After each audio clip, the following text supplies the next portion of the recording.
خیلیا فکر میکنن کاریزما یعنی پرحرف بودن، شوخی کردن یا جلب توجه.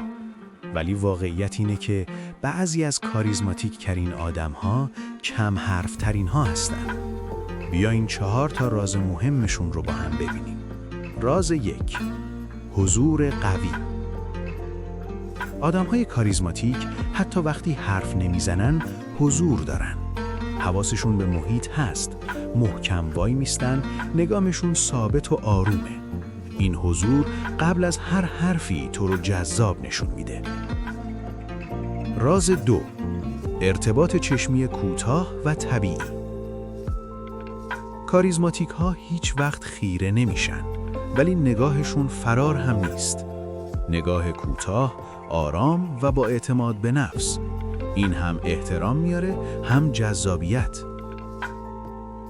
راز 3: زبان بدن آرام. آدم کاریزماتیک با حرکات سریع و عصبی به نظر نمیاد. آروم سر تکون میده، قفسه سینه بازه، شونه ها ریلکسه.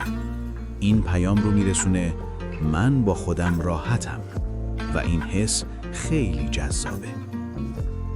راز 4: کم حرف میزنن، اما وقتی حرف میزنن حسابی اثر میذارن. اونا دنبال جلب توجه نیستن.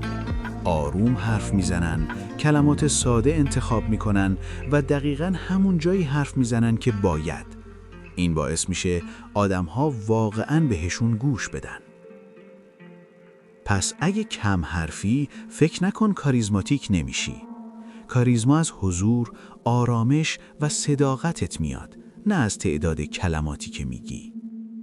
اگه این ویدیو رو دوست داشتی و دوست داری بیشتر از اینو بسازیم، حتما پرشن ساب هاب رو سابسکرایب و فالو کن.